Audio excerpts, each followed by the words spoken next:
Hello and welcome to your Patreon exclusive bonus episode of Predictocast. I'm Josh, and joining me is Skinner. Hey, Skinner. Hey, Josh. Hey, patrons. You know what we do here. We watch the first 10 minutes of a movie and try to predict what happens next. And this month, thanks to our Patreon supporter, Kip Reed, we're talking about Robo Vampire, which has an amazing cover. I think that's kind of how this movie maybe... I've heard about this movie, obviously never seen it, but I've heard about it simply because of the cover art, which has fucking RoboCop on it. I mean, it's not RoboCop fucking anyone. I want to make that very clear. It is not RoboCop fucking everyone. If it was, I would have told you years ago about this movie. Do not walk. Go find this movie. Put a poster up with this cover art. It's still great. It is still great. He is not fucking anybody.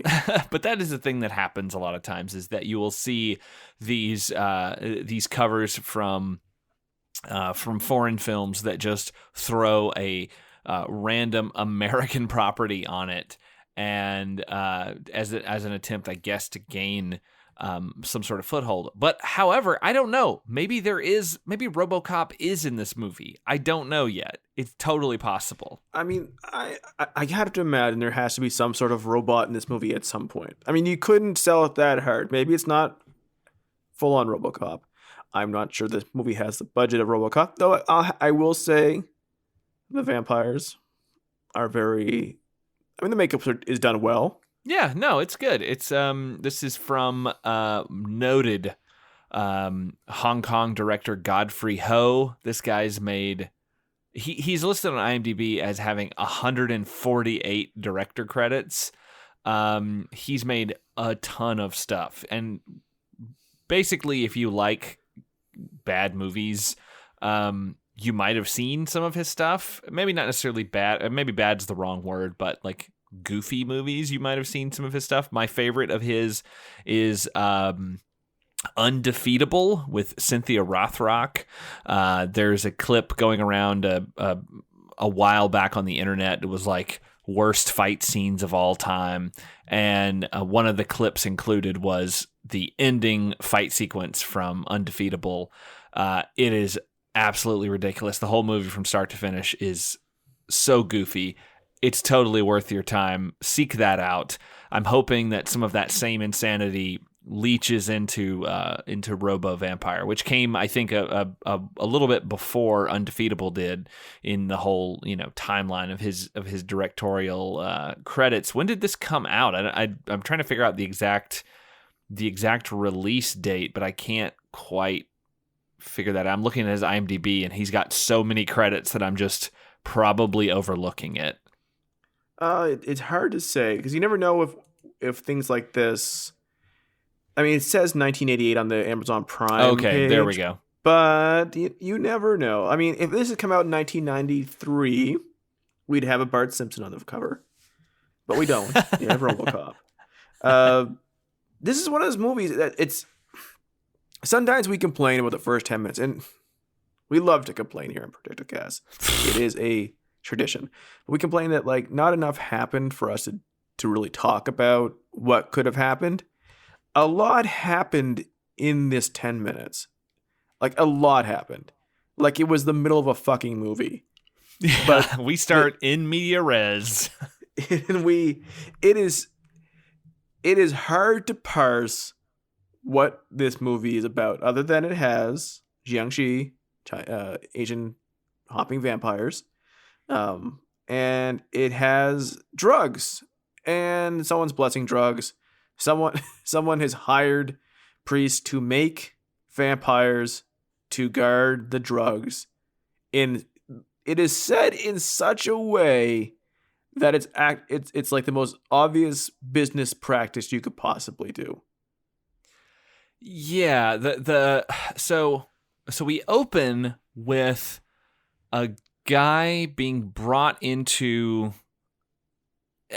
It's so confusing because we are literally just shoved right into the action. There's a guy, he's being held at gunpoint by two other men who are in Are they in like military fatigues? Yeah, so there's a bunch of people in so military they're the fatigues. good guys, right? Are they? I think so. I think the military fatigue guys who attack that drug shipment later are the drug enforcement agents, and they're the ones that the bad guys are mad at. I couldn't tell if they were mercenaries who were on the side of drugs or if they were agents trying to stop the drugs. I'm pretty sure they're trying to stop it, because later when we meet the big boss, he's mad at Agent Tom Wilde, I think, and that's, I think, the lead guy who attacked them earlier.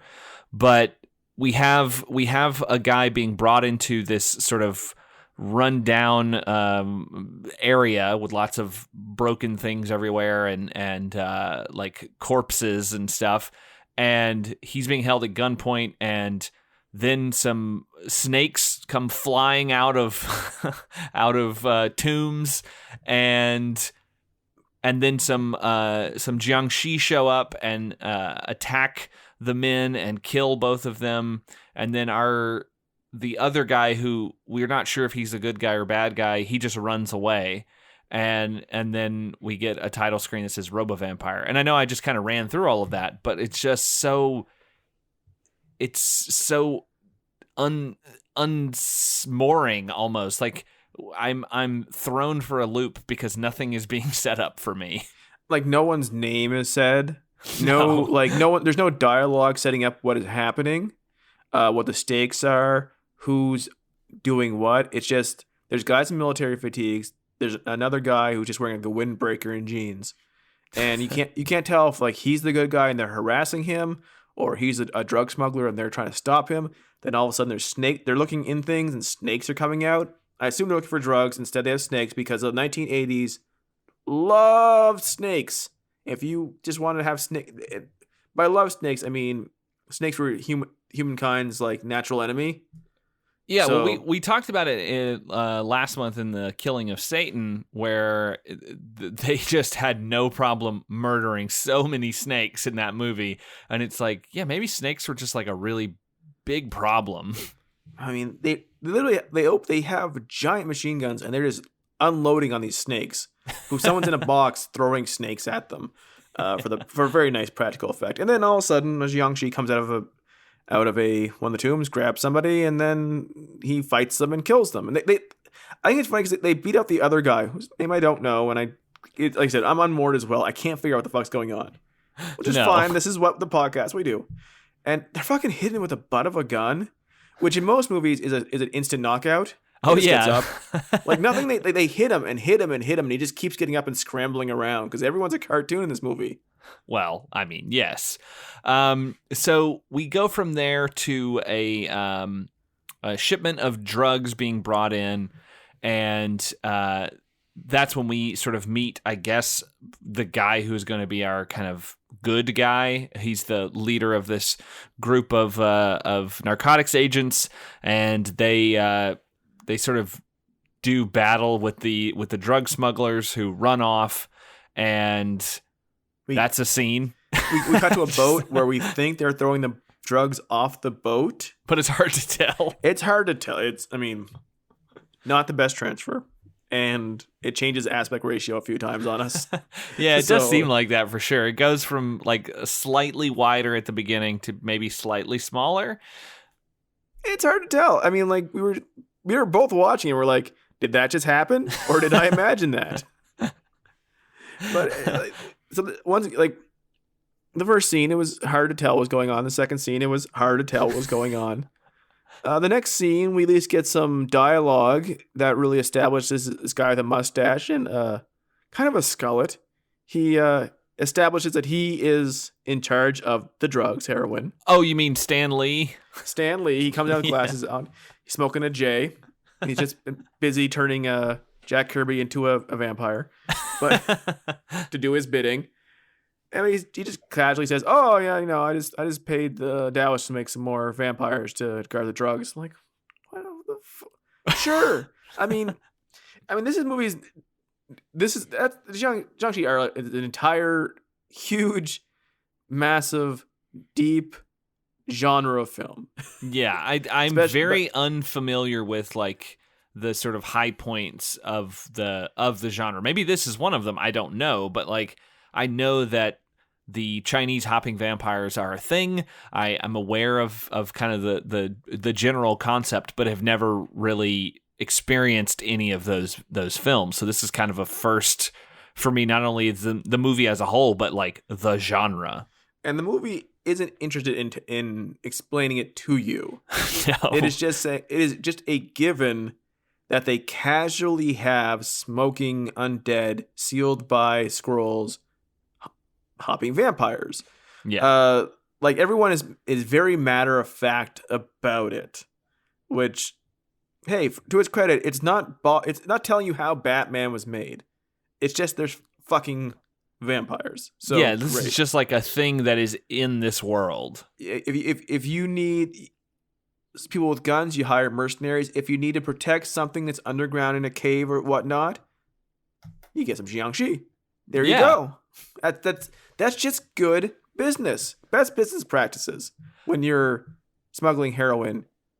And maybe they're doing other evil things. They're probably doing it. There's not a lot of plot given. We don't know. Maybe there's a larger plan that the drug money is being used for. I mean, it's not to create more vampires. Maybe it's to create a super vampire. Maybe it's create a Robo Vampire. Or we're going to have a robot versus a vampire. That's also possible. From the poster, it does seem like RoboCop is choking a vampire and firing a gun at others. So who knows? One thing I wanted to bring up though is because they've got the Jiangxi working with them to protect the heroin trade in China. What regional based supernatural monster would America use in its drug war? Republicans. I mean, that's fine. I was gonna say like either inbred hillbillies like Texas Chainsaw Massacre or inbred hillbillies. I think maybe like I mean they're not technically supernatural, but kind of. I mean, if you could combine them with a Don't Tread on Me militia that is also kind of inbred, maybe a little undead. I mean, yeah, like all they care about is eating flesh and protecting their borders. I mean, it's very important that they have the freedom to eat living flesh. And they're not letting other monsters from other countries come in and steal all the flesh from them. This is liberty.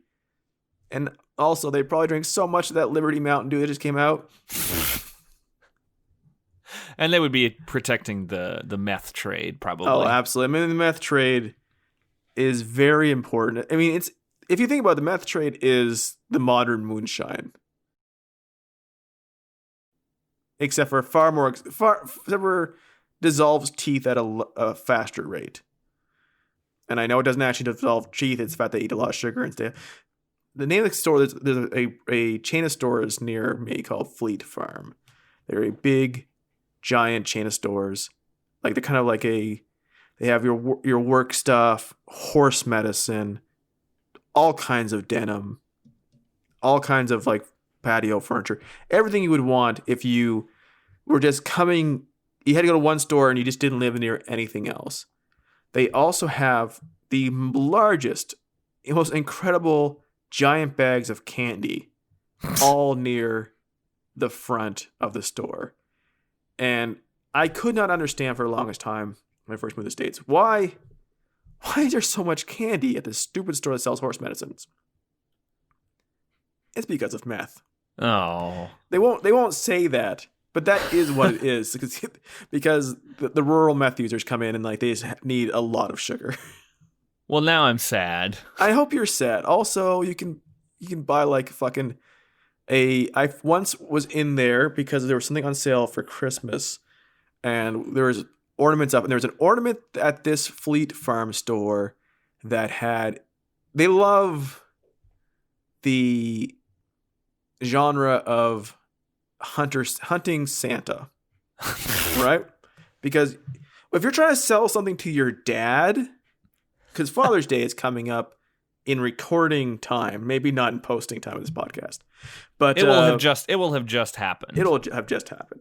But you can't get your dad into anything unless you make it something to his taste. Dad doesn't give a shit about anything but the newspaper and coffee and the local sports team and golf and hunting. If you can't make what you, the rest of the family, are interested in relate to him in some way, then he won't give a shit about you, right? So you have to get him ornaments that say world's best golfer. Or I won't help you decorate the tree family unless some of the ornaments are of Santa as a hunter, because I love hunting. I abandon you for several weeks a year to sit in the woods with my buddies because I love hunting so much, and I'm just not as fond of you guys unless you brand yourself towards my legs. But they had a hunting Santa, and what Santa had in this ornament was he was holding in one hand a gun, which hunting Santa would use if Santa killed things. And the other hand, he had a rack of reindeer antlers. So this Santa Claus that these people are selling to families to get dad involved in the holidays. I'm sorry, Robo Vampire, I'll get back to you. This Santa Claus, they're going to put up on their mantle every year. They're going to pull out their box and like, oh, okay, it's Christmas time, finally. Good to see hunting Santa. Daddy may actually care this year if we show him this. He won't sit with his pipe and his paper and his Minnesota Vikings and just ignore us, right? We're going to put this out. It brings back nostalgia. This Santa Claus fucking killed his reindeer team and is using them as trophies. So think about that next year when you watch Rudolph the Red-Nosed Reindeer. That Santa could kill that fucker at any time. You see how interesting Robo Vampire is? Nothing happened. But I thought I'd throw a big rant in there because it's also the Patreon. So you get all the best stories that I have of the Midwest. I mean, yeah, Robo Vampire is kind of, I mean, it's kind of lacking in forward momentum. We did do a little bit of, and when I mean little, I mean very little research on the Jiangxi and kind of their whole thing, because the movie is not going out of its way to give you any of that information, because it expects you to know, because this is I would imagine a pretty well-established genre at this point in time.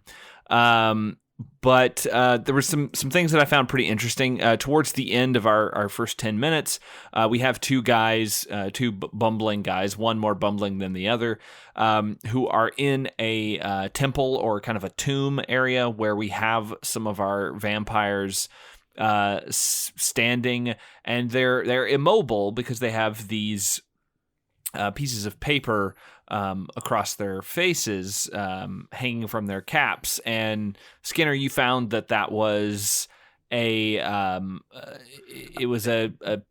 sealing talisman. Okay, there you go. So it had a spell essentially on it that allowed them to be controlled, I suppose. I mean, the whole point of, in general, the Jiangxi, from what I can tell, they're not so much like a creation that runs amok, that has its own will. They're created originally. It sounds like they were created like you would have the priests put this talisman or spell on them, and it would make sure like a corpse that was far from home would get back to its burial ground, so it could get there itself. Oh, okay. They hop with their arms out because they have rigor mortis and they can't bend their joints. But generally in these movies, from what I can read, and if we're wrong, I apologize. We're not strong on this. You can read up on it as well. I've read a little bit in the past about it, but they're more like you create them to do a bidding. Like in these movies, they don't have a will of their own so much. This one seemed like they would attack unless you're controlling them. But I mean, there's three of them in a room. They're creating a new one in the smoker.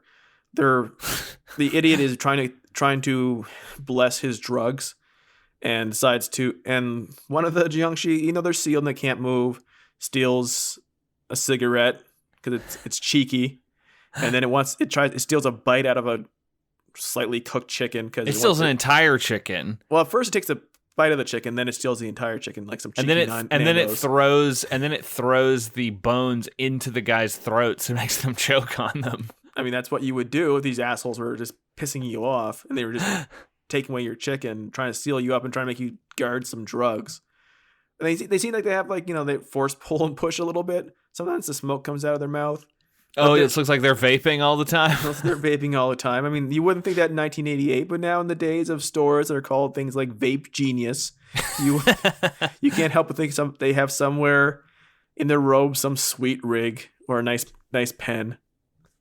I mean, I love the idea though that they really they had the thought of, well, they would hop because their limbs had basically gotten stuck in that position, which is so great because you see these conversations pop up in sort of self-aware zombie movies and self-aware horror things all the time, which is like, oh, how are zombies able to run? Fast zombies don't make any sense because their bodies wouldn't be able to animate correctly, and like you have all these conversations, and it's like this thing was already thought about. Like, of course they would hop because they can't bend their legs anymore, and it's like, oh, that's a fun take on this. And it sounds like if they have a person who is raising them, it sounds more like kind of the traditional zombie film, which was a person raising someone from the dead to do bidding for them. More like a necromancer. Yeah, that's kind of how zombies, if I'm not wrong, that's kind of how zombies started, which was more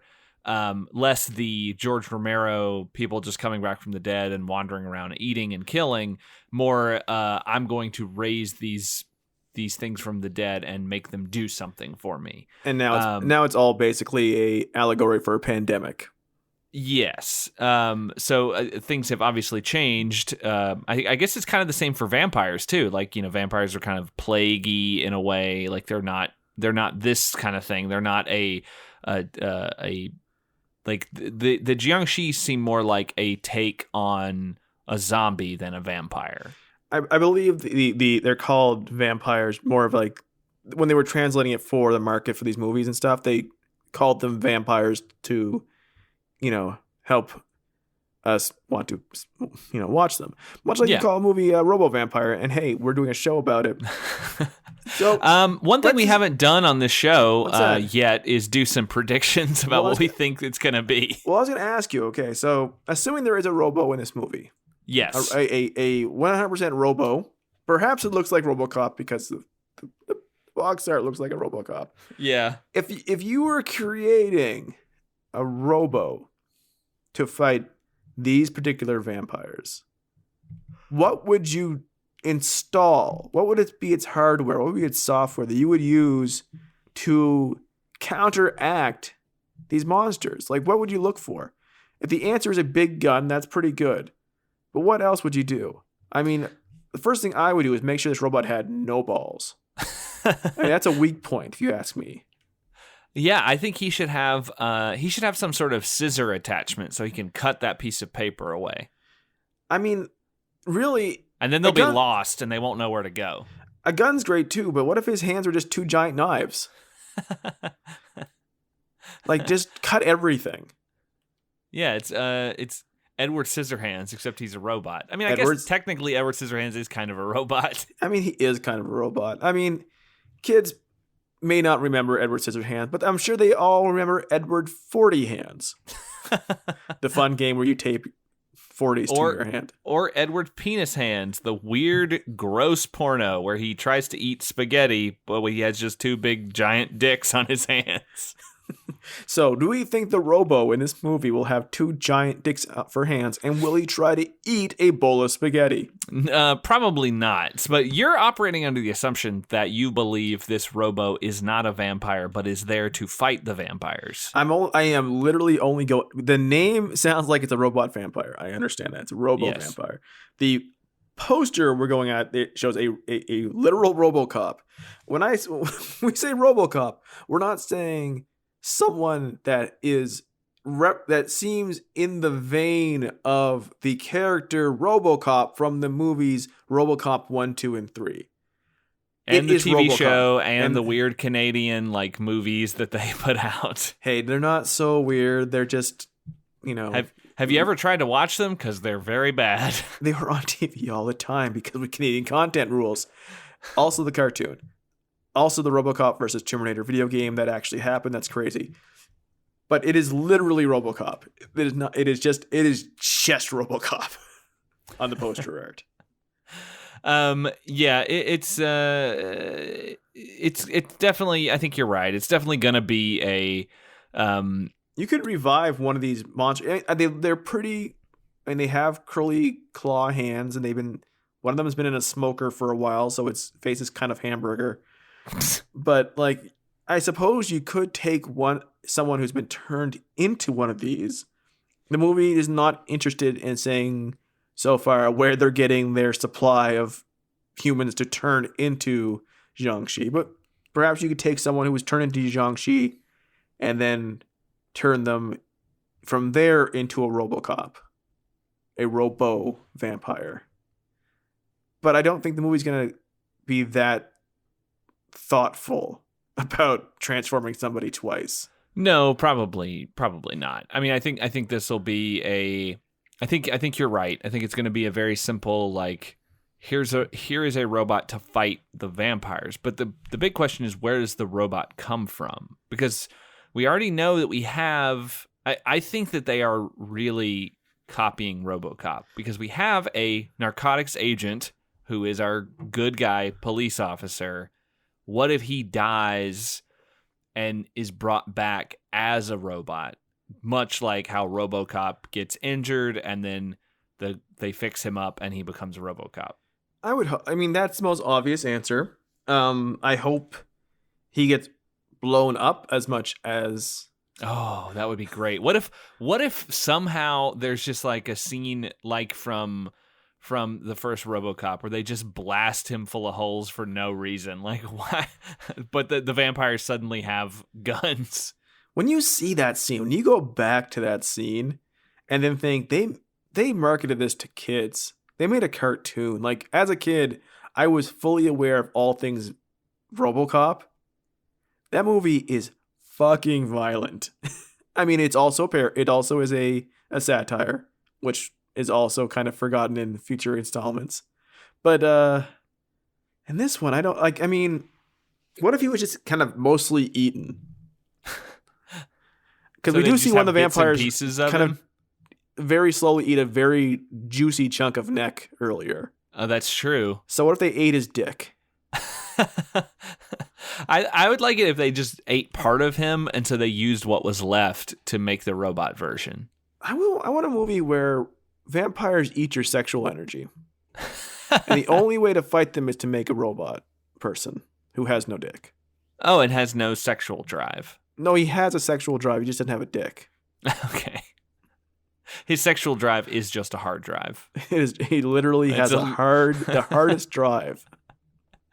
Yeah. I think But we then should. he finds a USB stick that shaped like a penis. Did you say a USB stick or a USB dick? Yes. I think this is the perfect place to wrap up part 1 of Robo Vampire. And because this is Patreon, you've only got to wait a couple of seconds to find out what we thought of the rest of Robo Vampire. See you soon.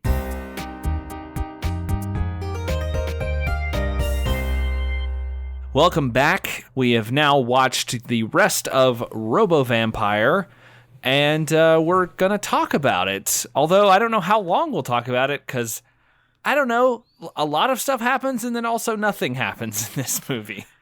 I mean, there are several storylines, there are several characters, but there's only really one thing I want to talk about. And that is the romance between the ghost girl and the ape vampire. And how they are not only in love, they need to get married. They need to consummate their marriage. While a robot stares at them.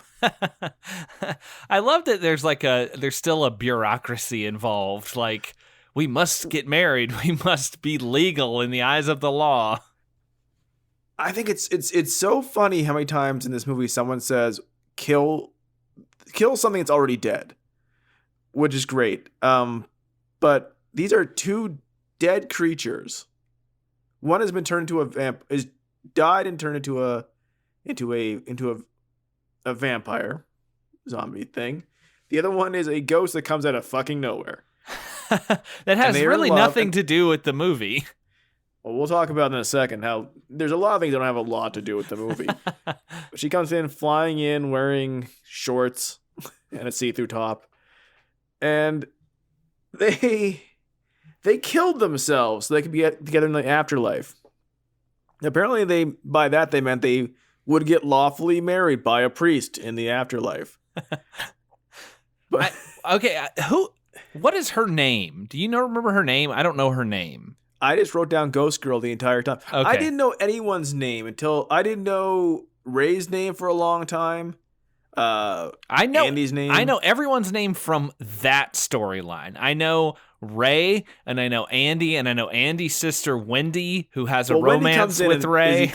Wendy's the only character who walks in and introduces herself and explains her ties to another character.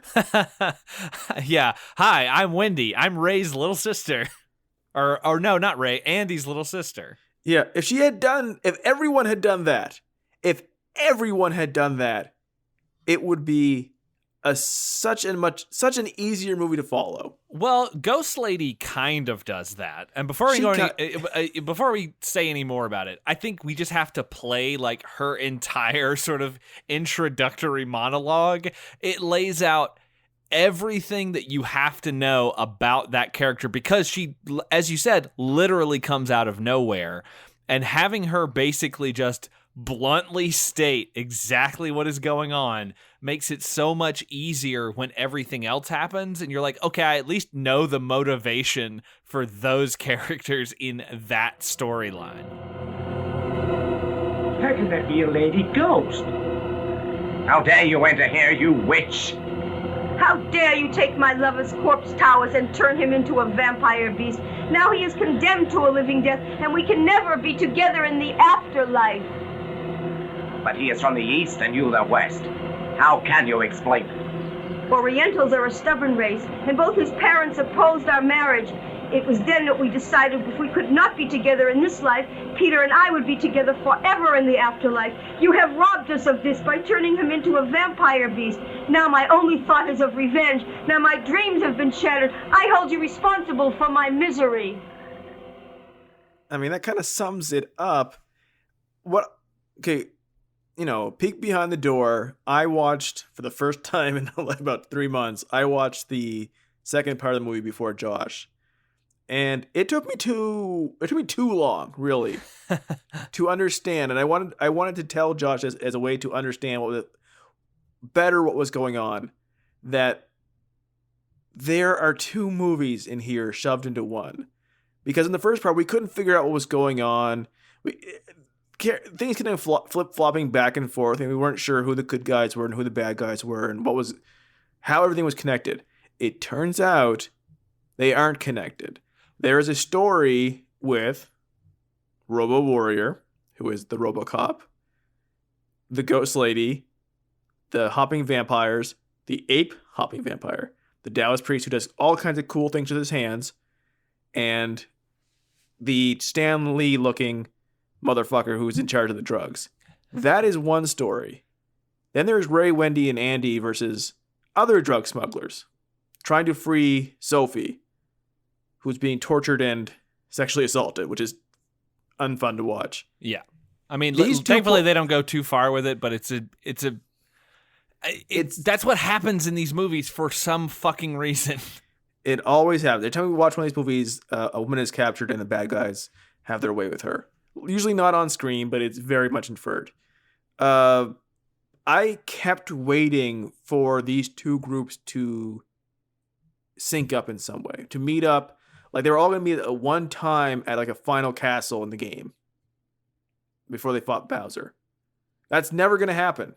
They have nothing to do with each other. They do though, because they never appear on screen together, but they put a nice little Band-Aid on it by having the Taoist priest, who is the primary antagonist in the Robo Warrior storyline. Don't forget, there is a RoboCop in this movie.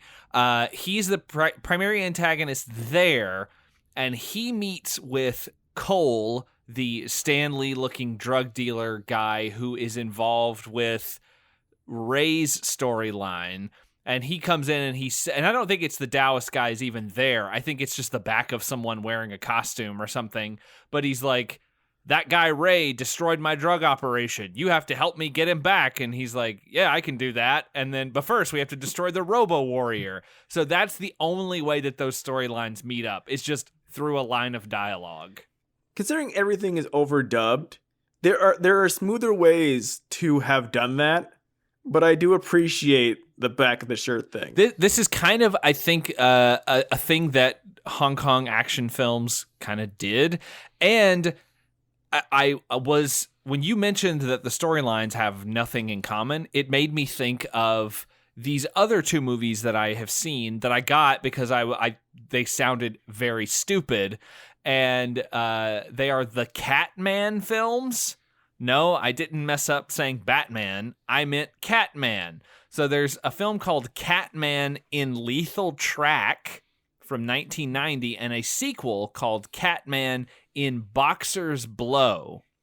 And those two films are very similar in that half of the movie is about a guy who has cat powers and becomes a superhero, and the other half is about drug stuff, drug circles and like bad guys, and there's cops after them or whatever, and they have no connection to each other whatsoever. In fact, someone went online and they cut all the Catman parts out of both movies and put them all together, and out of both films, which are both about 90 minutes apiece, both parts of the Catman movies with only Catman are like 48 minutes completely. So he's in basically half of both of the movies that share his name.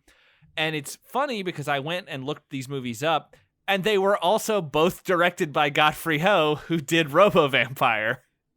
And I think when we looked at this movie, there is a sequel that had exactly the same box art to this movie, which could be the same thing where Robo Warrior, we'll just call him Robo. That's what everybody else does. Yeah, right. So, like, if you could take out his chunk and attach it to another movie, there's one whole full movie, almost like about 40 minutes, and then there's this very grounded rebel story versus drug runners that you could be a whole other movie, and maybe like it's two movies shoved together into two different movies, which is really odd. But well, the thing is, I think it's that they only shot enough for like half a movie. And so instead of just doing more for one story, like I feel like there is enough story in that whole ghost marrying a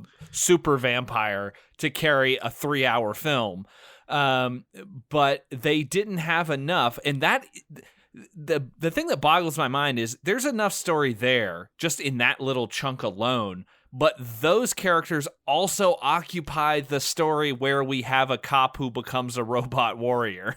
So it's funny because that's when I finally realized, I'm like, wow, this side of the story is really amping up, getting crazier and crazier. While the other story, well, it does have a giant arm wrestling contest. That's a plus. Everything in that stays very grounded and kind of spins its wheels for a long fucking time. I'm like, why is like one half, like why is everything being thrown at me on half the movie? In the other movie, the rest of the other half movie, no one's doing fuck all. Yeah, it's bizarre. Like I don't get this inclination because, like I said, the two Catman films I've seen are exactly the same way. Half of the movie is a guy who has cat powers from getting scratched by a radioactive cat, which means he can rip through walls and jump really high. And in one of the movies, I think it's the second one, he's fighting like a satanic priest or whatever. And then the other half of the movie is just there's some drug gangs and these cops are going to take them down. And it's like, all right, well, that's weird that you're shoving like a normal dull movie with this weird, like over the top thing. Because you got the like Ray's side of the movie is boring as fuck. Yeah, it's like, not exciting until they come fight the shirtless guy with ponytails. Oh yeah, nothing the fuck happens for a long time. There's an arm wrestling battle. He attacks somebody with a tattoo. The tattoo's supposed to mean something to us. I'm not sure it has been explained to us at that point what it fucking means. Then that guy's on his side later. I'm not sure what happened there. And then just like they meet in villages and they shoot at each other. Meanwhile, the second when we left, like we had two guys who had their cigarettes and chicken stolen by Jiangxi, right? Oh, come back there fighting. By the way, they're fighting them for fucking ever. Yeah. By the way, Jiangxi basically kind of disappear from most of the movie until towards the end when they pop up just for a little bit to fight Robo Warrior. But they're not like once Ray's storyline gets going, like there's no Jiangxi, there's nothing involved. Like there's nothing supernatural about that storyline at all. Not at all. So like we have some other stuff with them as well. But it's like, so they fight these Jiangxi forever. It's this comedy. It's comedy kung fu. Even though none of these characters should know kung fu. Apparently, you can just punch ghosts who eventually later on can pop in and out of existence at will. But then they're just fighting them, and then the Taoist priest shows up and he fights them. They throw salt and there's electrocution things on the screen. Who the fuck knows? They win. The bad guys win over the other bad guys, who are vampires. Then later, we see a very long scene of someone cutting open an animal. Very long scene of this. Oh, yeah. Putting drugs inside. Then, to really balance that out, this very kind of like, the realities of drug smuggling. We show some people shoving drugs inside a vampire. And then this dude with his awesome racing shirt shows up. Oh, yeah. Mustachioed Val Kilmer / Sean William Scott. Yeah, and his shirt just says it is a sweater that a kid would buy from a Sears catalog in 1987 that just says racing on it. Yeah, racing, Formula One. And in theory, they're from the other half of the movie, there to inspect the Jiangxi that Stan Lee has. I'll just call him Stan Lee. Yeah, Cole, I think is his name, but he looks like Stan Lee and he sounds like a very elderly man. Some of the voice dubbing is pretty great. Like the whole section of like Ray's storyline, everybody's Australian. That's right. It's not consistent.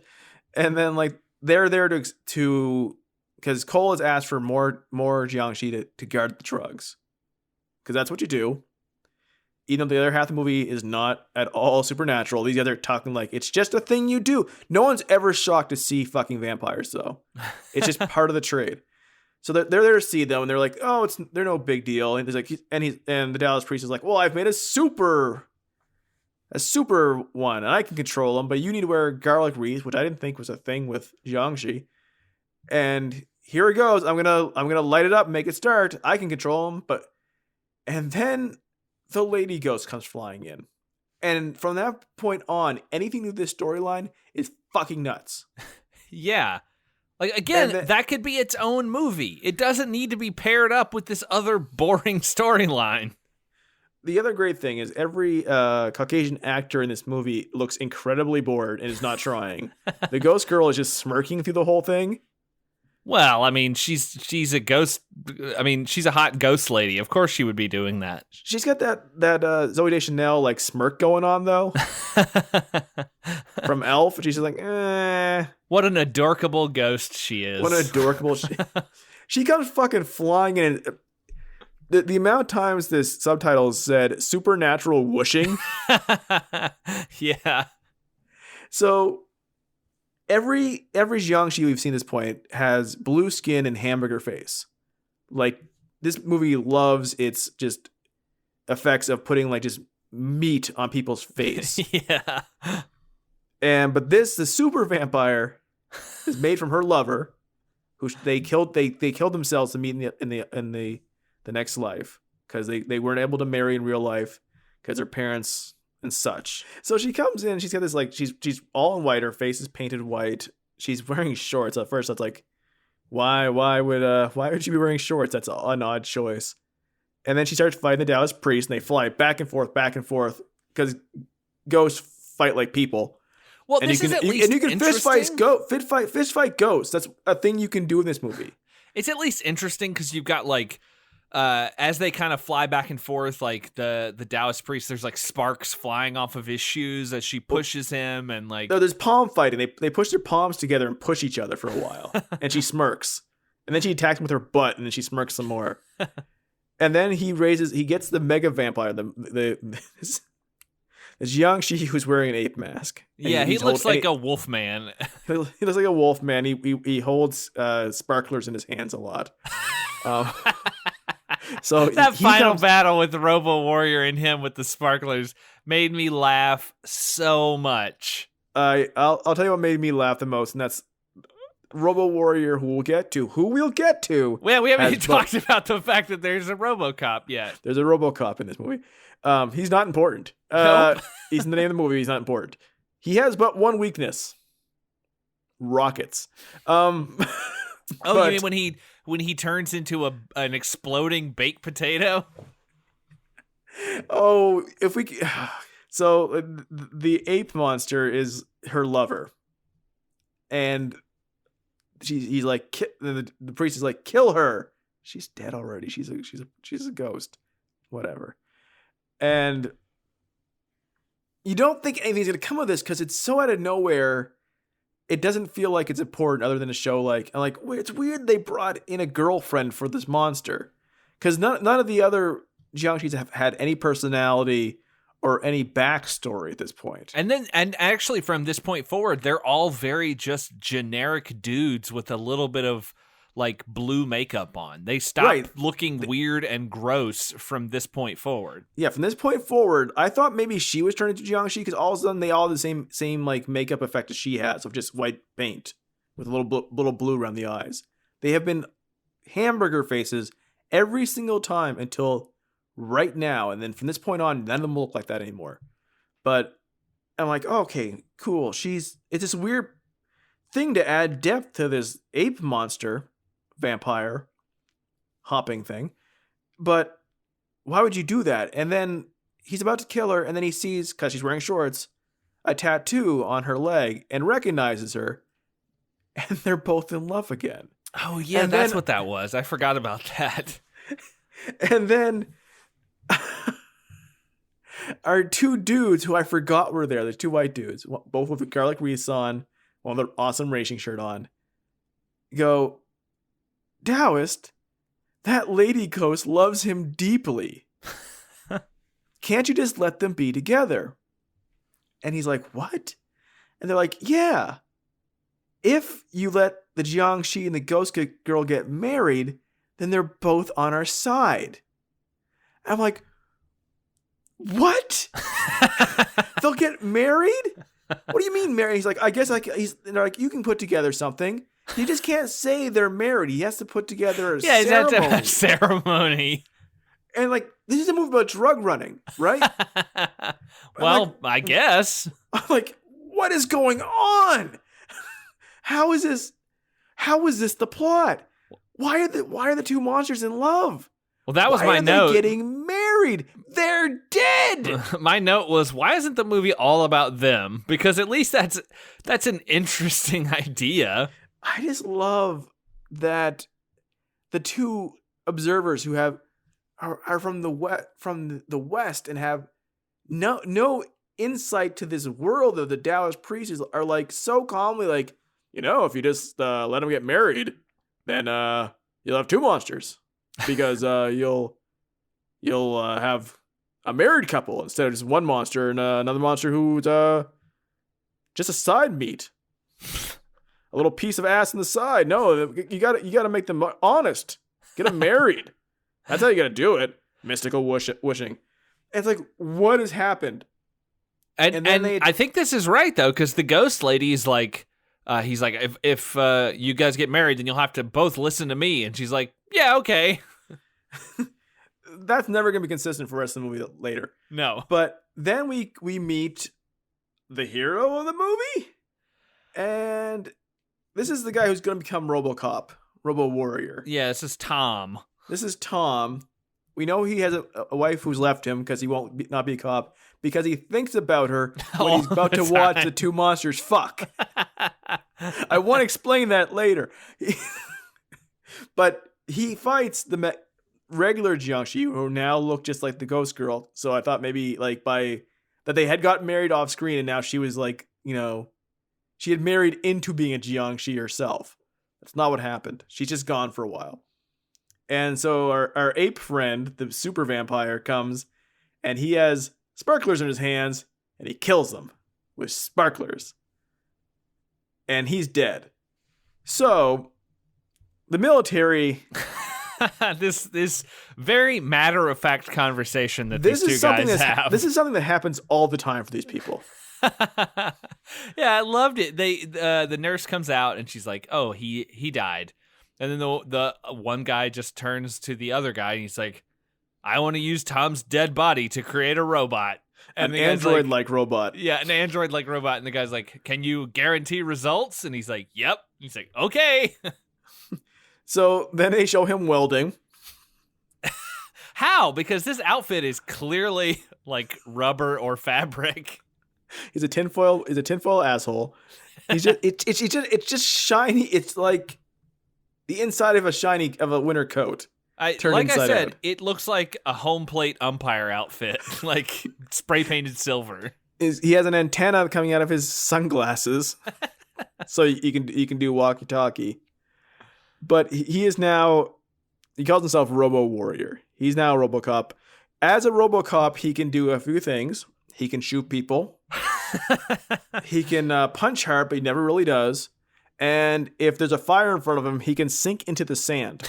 I didn't understand what was happening. I have no idea what that was about. It was like, yeah, he got caught. Like the guy blew up the beach and there was fire everywhere. And then the next scene, it's just him, like he's coming out of the basement in the beach. Like he's just walking up some stairs out of the sand. They throw something at him, near him, and in front of him, the sand catches fire. I don't know. Who the fuck cares? There's a layer of fire between him and the bad guys, and you see him on the other side of the fire. And I thought, it'd be really cool if this robot just stepped through the fire because it's a robot. However, yeah, of course, his outfit is probably incredibly flammable in real life.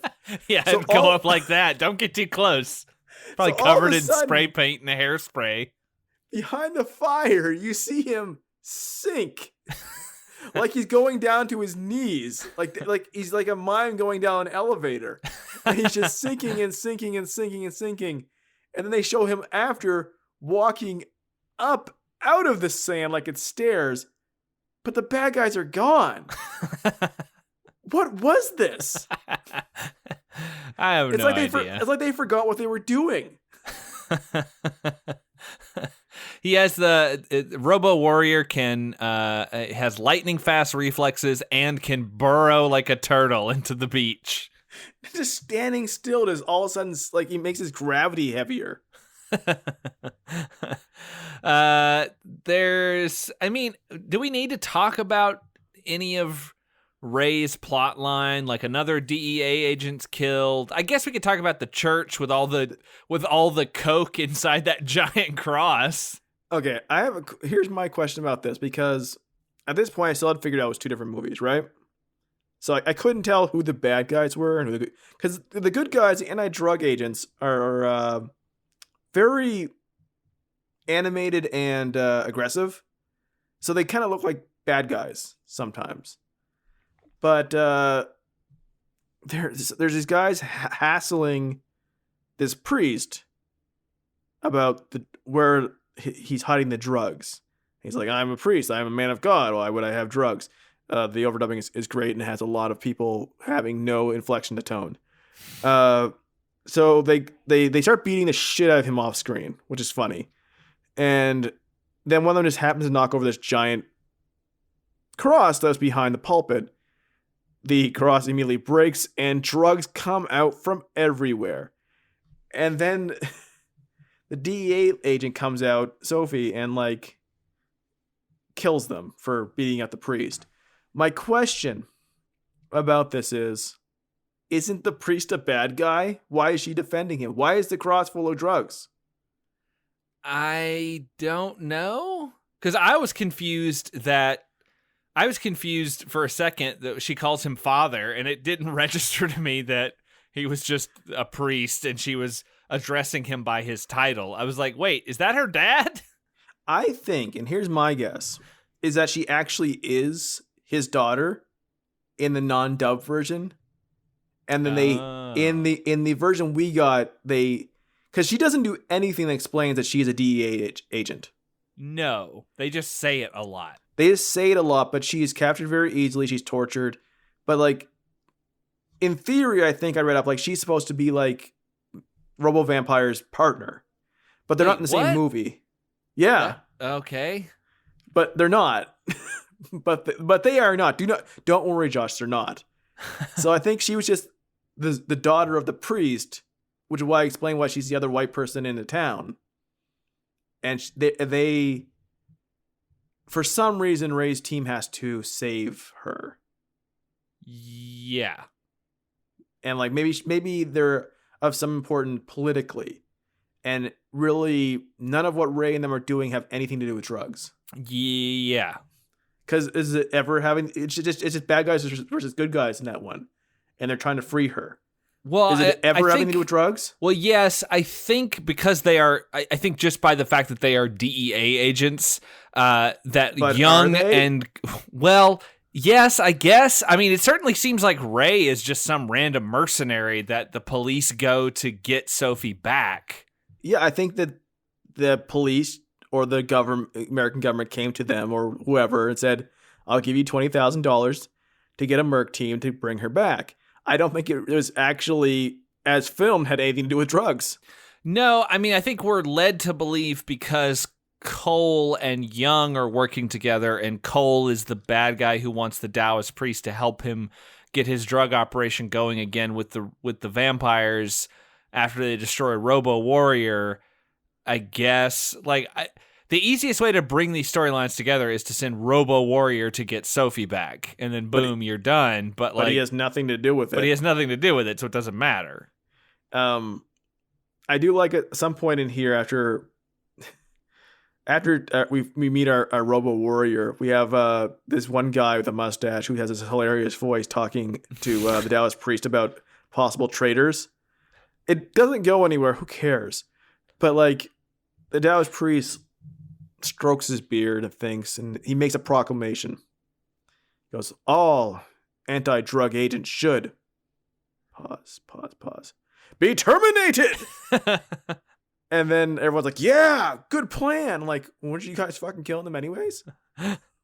Like, why did you make that proclamation? That was your plan. That's what you have fucking vampires for.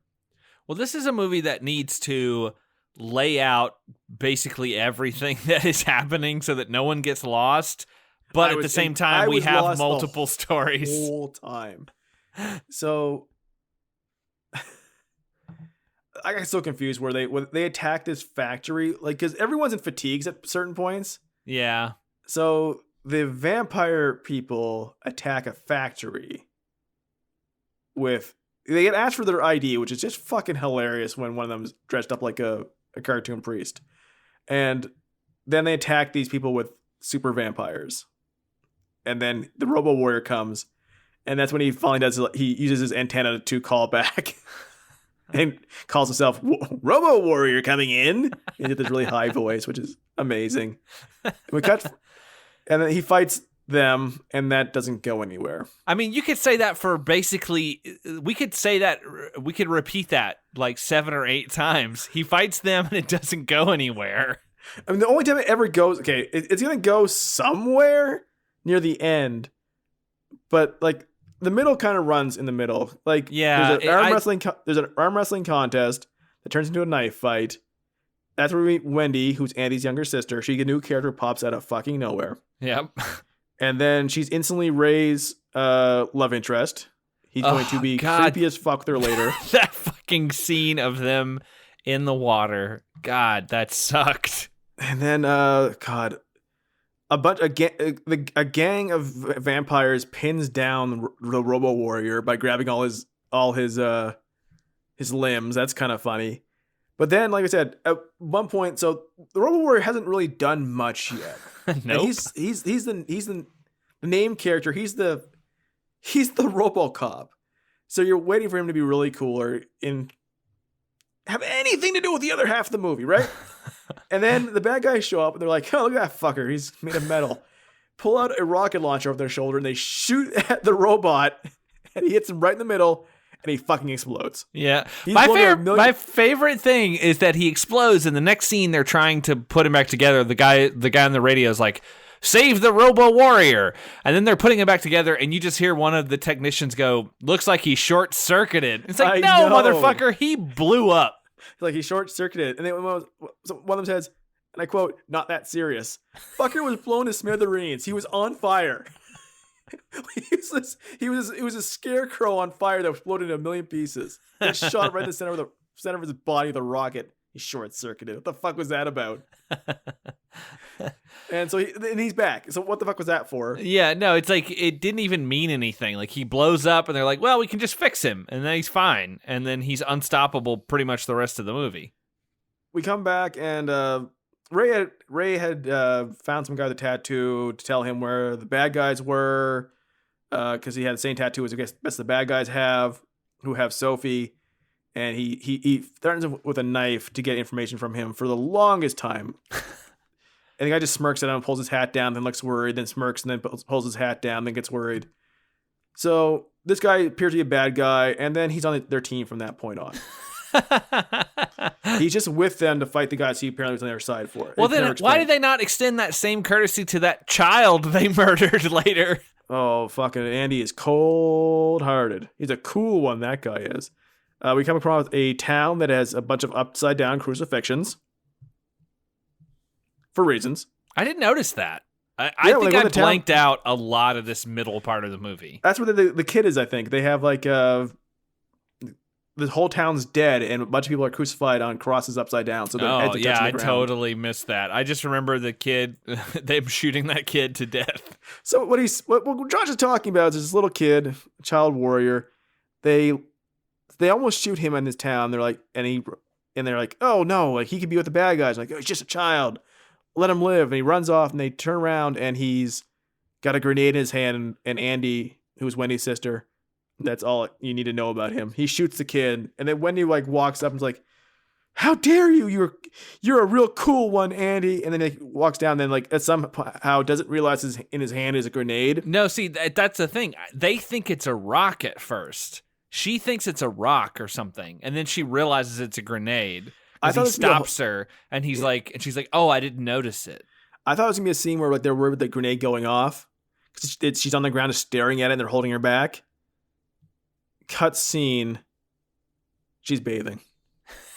Oh yeah. Oh well. I mean, she's bathing. She's swimming. She's nude basically. And Ray comes up and he's like, "Hey, that's a great view." And you're just like, "Wait, aren't you our hero?" Then he takes his clothes off and he literally just picks her up in the water and just walks her around. So that's great. I mean, so now they're a couple. They're a couple, and like she's been in kind of fatigues up until this point because she's fighting in a war. The rest of the movie, she's in like a Sunday prom dance dress. Well, see, I think she's got high heels on and a skirt. I think the reason for that is that they probably were shooting other things, and they needed a reason for her to change clothes, and so they just had her like they shot a bunch of things out of order, and then they were realizing, well, it doesn't make any sense, so they had that scene where she's nude, and then they had her in a different outfit, so it made sense. And I'm giving him too much credit. I don't know. You might be, but here's where I get excited now, because we've just seen this titillating scene of bathing and carrying. That's nothing. We come back and the Robo Warrior has pinned down somehow. I don't remember the super vampire and the ghost lady. The ghost lady's been gone forever, but they're back. Right? He's fighting them, both of them, and he now has the upper hand because he's over his short circuitedness. So the ghost lady and the girl and the woman apparently, it looks like the Taoist priest is setting up their wedding, or has done their wedding. He's doing all this stuff with his hands, sparks, fires. Yeah, and they have. I actually like this little moment because it's like the ghost woman and the vampire have this like weird mating dance almost. They put their palms together and then like just she's into it. Yeah, and he like hops past her and then he hops back, and it's like this weird kind of like moving in time with one another kind of thing. I was like, oh, that's kind of fun. I mean, it's so much more fun than the rest of the fucking movie, I'll tell you that. So they see the Robo has his guns laid on them. And mind you, that one vampire and ghost lady, they both of them can wink out of existence and transport at any point, like they're fucking Gokus, but they just don't hear. And she says to Robo Warrior, because she's the only one who could talk, that please do not kill them. I'm not fucking making this up. Please don't kill them until after their love's consummated. So we see Robo Warrior kind of laying on the ground with his gun trained on them. And at this point their mating dance and palm holding together is over, and they're just literally just laying on the ground making out. Except he's got an ape mask on. Okay? And then we have a flashback to Robo Warrior's life as a human, and as his wife yelling at him while scowling at him saying, as long as you're a cop, I don't want to ever see you again. So he's picturing his own marriage and the failures he had while still alive, while these ghosts fuck in front of him. And then they're attacking him. Yeah, he tries to leave, and suddenly the ghost lady, like her dress becomes these weird tendrils, and she kind of throws them out and like wraps around his neck and like pulls him back, and it seems like to me like maybe fighting Robo Warrior is like foreplay for them, because they both jump into it, fight him a little bit, and then it seems like, yeah, things are good now, let's get it going. They don't care about the rest of the movie. And also, Robo Warrior is never effective in anything. So we go back to Ray, Andy, Wendy. Nothing they do makes sense to me. Now they're in different clothes. Like they're casual wear now, and I don't know why, because they're still in the middle of the battle. Then they're in a gondola. I don't know why they're in a fucking gondola. Josh, why are they in a gondola? It is a weird moment, because we basically cut back in media res of them, of Ray and Wendy being chased by Cole's men, and it's like, why is this happening?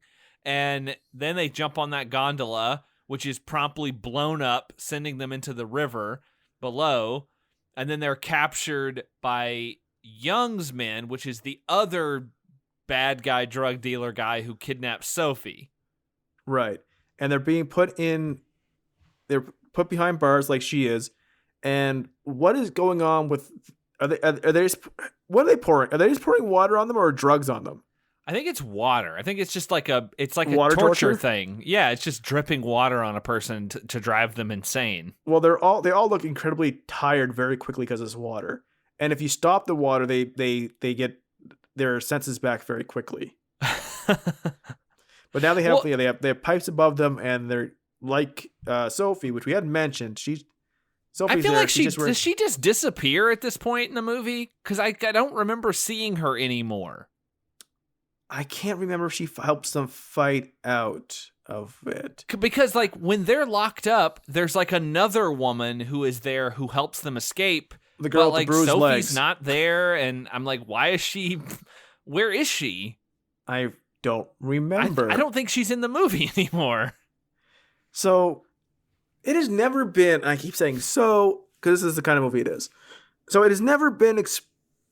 They've never been introduced, but all of a sudden, this prison that they're at, which in theory is the prison Sophie was at, because she also had water dumped on her, but she may not be here. We may not remember it very well.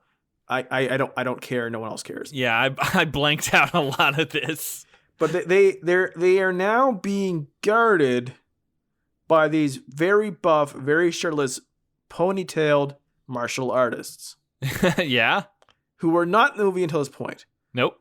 Because we had Jiangxi and we didn't need these guys. Yeah, like this would be a perfect place to put in some Jiangxi as like weird brainwashed prison guards. Yeah. Yeah. So they fight. The girl helps them escape. She like lets them out, and they pretend they're still in their bonds. They start fighting, and we see Wendy fight this shirtless guy for a while, and he just no-sells her offense, just sits there and laughs at her until she takes her fingers and pokes his eyes out. She Three Stooges him. Yep. And then another one just gets shoved into a vat of boiling oil. I didn't understand this. I was like, what happened here? He just falls into this goo and is screaming. He just falls into the stuff. And then the last one, there's three of them apparently. The last one just gets shot in the head. Yeah. And then they blow up the drug factory. But first, we must get rid of that Robo Warrior. Back to the other story. So now Robo Warrior has rocket boots.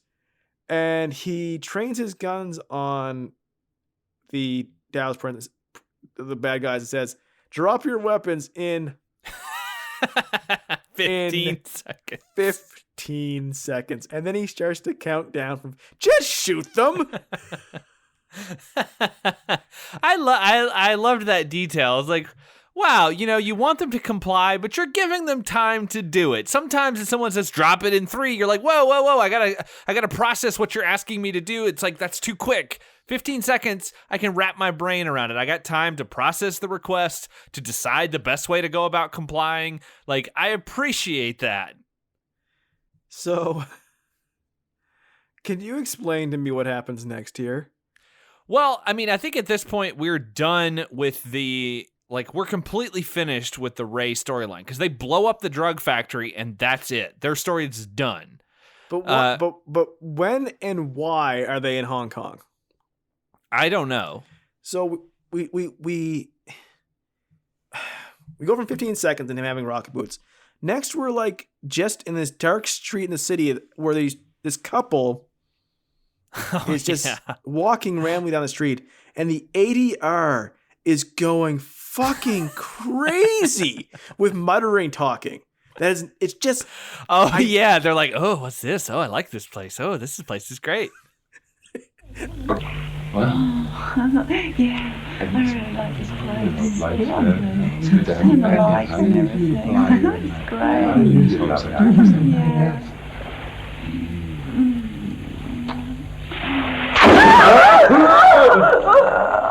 They've been in the jungle the whole movie. Yeah. I don't know if you ever explained that. They've been in the jungle, not near like villages with huts. Yeah. Now they're in modern downtown Hong Kong with paved streets, restaurants, like neon lighting, skyways. White Castle, we see one of the battles occurs in front of a White Castle. It's so weird. And Robo Warrior goes to White Castle. So then the ghost is fighting the priest again, and now she has an umbrella and she doesn't give a shit about what he's doing. She's just smirking at him while he tries to shoot fire at her. So he tears her shirt off. No, and then she tears her shirt off, which was the crazier thing. She rips her own shirt off and throws it at him, and then her boobs are out. Yeah, and then he grabs her chest, and she's already dead, so... I couldn't understand this. He draws like a weird symbol in blood on her chest, and then she disappears. And I was like, oh, he did some sort of spell, and he killed her, quotes, killed her, sent her to super hell or something, and it's like, no, she just comes back later, and it's not a big deal. Yeah, I don't get it. And I forget what happens next. Okay, so the Robo Warrior shows up. He fights a lot of vampires. Super Vamp scares a couple who's making out. And I think during this moment, also Robo Warrior has another flashback to his wife again, I think. They don't get along. It's not fun to watch. Yeah, no. But the funny thing was like the couple, they're trying to kiss. I think this must be like their first kiss or something.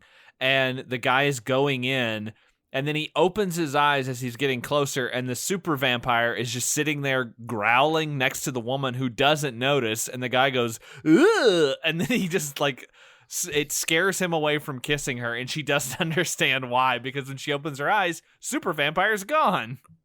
nothing in this movie has had this sense of humor to this point. It is completely out of nowhere. And then for some reason, Super Vampire decides to take some hostages on a bridge. He does. Why? I don't know. But it means nothing because he basically lets go of them very quickly, and then Robo Warrior just shoots him a lot. And then they throw each other through lots of walls. And the Formula One sweater guy comes back, and he shoots at Robo Warrior, and then just basically gets killed for his trouble. At the same time, I think the Ghost Woman comes back and is fighting the Taoist priest again. Or is this happening? No, maybe that's the first fight they have. But she does come back again later and kills the priest. Yes. Right.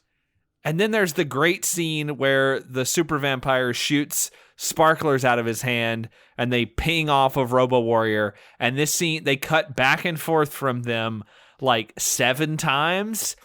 It's like that GE commercial that teaches you how to change your light bulbs, reset your electric light bulbs by turning it off for 8 seconds and turning it on for 2 seconds and then turning it off for 8 seconds and then turning it on for 2 seconds. Like, it goes back and forth like that. It's so repetitive, and it made me laugh so much. I wish the whole movie could be this ridiculous. Yes, the ending is kind of fun. Like, it's so goofy. You've got ghosts fighting priests, and you've got a super vampire fighting a robot, and you've got it interacting with people that are not connected to this world. And it doesn't make any sense, and it doesn't even feel like the same movie that we started. And it's very goofy. And then the priest is killed. The ghost just kind of hangs out while Robo Warrior kills the super vampire, who was already dead. And then credits. It, like a big red screen says the end. Yeah, like he blows up the super vampire, like something that he couldn't do seemingly any other point before right now in the movie. I've always wondered if being a robot makes you shoot guns harder. Yeah, it was I will say that while there are bits and pieces that I liked, it was kind of a bore to sit through. It's hard because it's everyone talks in a monotone with the ADR dubbing. Yeah. It's everything has to do with the race story is incomprehensible and boring. No offense to the actors, but just like I could not follow, and it never takes the time to explain what's going on. Never takes the time to explain who anyone is or what their motivation is, what their goals are, who their enemies are, why it's happening. Nothing. The only characters with any depth are the fucking the ghost lady who just wants to have marital sex with her dead ape monster boyfriend. And that is so much. I know it's easy to say, like, the crazier part of the movie's better. But it is so fucking nonsense that this movie, like, here's this priest who can raise Jiangxi to help guard drugs. That's whatever. Then he makes a super one to really be his main henchman. That's pretty standard. It's not often that the super vampire's dead girlfriend comes back and they have to arrange a wedding for them. Like, everything that happens with that, and Robo Warrior is so inept and so stupid looking. I don't think it would work for a whole movie. It wouldn't work for a whole movie. No, I mean, maybe not. I like the idea of, like, I mean, I already mentioned it, but I'd love the idea of letting us see, fleshing out that ghost and vampire storyline. Like, what were they like when they were human? And then, like, oh, they're going to get together and they're going to meet at the tree or something and finally be, together. They're going to commit suicide together because their families won't let them stay together. And it's very sort of Romeo and Juliet-esque. We see their courtship and then we realize that it's never meant to be. It's sort of like Romeo and Juliet, but like what happens after they die. And if their dead souls had corporeal bodies, and Like when you say like, oh, we'll be together in the afterlife, it doesn't mean you're going to be walking around as solid ghosts that can punch and be punched and get married and fuck. That's not what that means. Like it's like we'll meet together in the afterlife. But this movie doesn't take it that way. And it's so funny. It is so funny they go so deep with these two characters. The fact that there's a robot cop, this guy in fucking reflective material who is training a gun on them, and they tell him, hey, just kill us after we fuck. And then that's even a thing that would matter. Like, why does she not just laugh at him? Like, I'm a ghost. Your guns won't hurt me. Except for you can punch her. Yeah, like, I know. But like, literally, there's this. In this, it's so. I know it sounds great because what I'm going to say is great, but the whole movie's so hard to get through otherwise. But there's a scene in this movie where this guy who's dead and reincarnated as a robot cop is looking down the barrel of his gun at a ghost woman and her vampire husband, who is just a guy wearing a Halloween ape wolfman mask. And he's sitting there and he's thinking about his own marriage while he was alive, while they make out. And his thought is her nagging him. That is what happens in this movie. And I say that, it's like, wow, that's going to be the best fucking movie ever. And it could be, but it isn't. But I appreciate that I now have watched this. Kip, my good friend Kip, my longtime friend Kip, thank you for suggesting this movie. I will never forget that scene. Never will I ever forget that scene. I have forgotten so much about so many movies we've done. I don't remember anything about My Blue Heaven. We just did it. I will never forget this robot man, this robot cop, sat and waited for these two monsters to consummate their marriage. And meanwhile, he fantasized about his wife nagging him. What a beautiful story. I would not have predicted that. No.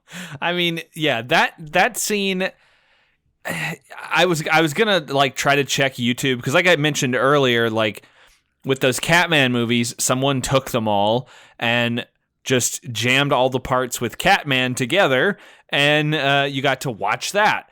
But like, it turns out somebody could probably find it, but I don't see any sort of just Robo scenes on YouTube. But if you could find it, man, it's worth just watching those things. Because I think if you cut out all of the Robo Warrior stuff and just included that, like, it would maybe be 40 minutes. It'd be a good 40, like at most. I think it's more like 25 to 35. Probably. It's not a whole lot. And you might think to yourself, well, this makes no sense without context. It doesn't make sense in context. No, it doesn't matter because it's so disconnected from every other part of the story. Like, it is totally fine as it is. But yeah, thank you, Kip, for recommending this film for us this month for the bonus Predictocast episode. I mean, it's a wild piece of cinema. Godfrey Ho, you've done it again. I'm gonna make you watch the Catman movies at some point. No, you're not, because they too end in a very bizarre way. At least Catman 2, I believe, is the one where he has to fight a satanic cult, and at the end of the movie, I'm pretty sure it's that one. Maybe it's the first one. I don't know. I watched them in a random order, and I don't know if they are which one I watched when, because I watched them all kind of out of place. But at the end of the movie, he does something he's never done in the entire film, which is to shoot like weird lasers out of his chest and what towards the bad guy, and he goes, "Fuck you!" And then that's the last shot of the movie, and it freeze frames as he kills the bad guy. I was wrong. My memory betrayed me. What he actually says is, Go to hell, you fucker! That almost happens in this movie. Yeah, I mean, basically, But yeah, it's great. I mean, for certain scenes, other scenes are total shit and not worth watching. Like, maybe if you decide to watch it, because it's on Amazon Prime, and hey, if you need some time to kill and you don't care about your time, put on Robo Vampire. Bad title, by the way, because it's not a Robo Vampire. It should be Robo versus Vampire. Yes. But if you see a guy in a weird, terrible looking Robo warrior costume, stop there, watch those scenes. If you see other people that are just in the jungle, skip those scenes. I mean, this movie at least gives you what? Imagine if in any of the RoboCop movies, especially the first one, if because we get to see RoboCop as just cop get shot to pieces. Yeah, because his human form is so malleable, right? What if in the first scene where he's finally battling the bad guys in his new metal armor, his impervious form, they shot a rocket at him, hit him in the chest, and he blew the fuck up. The first time he does anything, they just shoot him with a rocket, and he gets blown the fuck up. He doesn't bounce off him. He gets blown to smithereens. Why would you ever do that in this movie? That's not how you write a screenplay. Yeah, I mean, especially because it means nothing. It's like if Prince Adam turned to He-Man and Skeletor shot a rocket at him and blew him up. It's like, I guess, I mean, Prince Adam would have blown up too. Becoming the new, more powerful version of himself didn't accomplish anything. But I think that's going to do it for this month's bonus episode. Thank you, as always, for supporting us in this Patreon endeavor. We hope you like what we're doing over here. And if you do, tell a friend. Maybe they would like it too. Spread the word about the regular show. That really helps us bring in more listeners and potentially make them future Patreon supporters. But until next month, when we're back doing this all over again with a film picked by one of you, I've been Josh. I've been your boy, Skinner. And we predict you'll join us next month. Take it easy. I really hope they take it easy. I would be very upset if they didn't.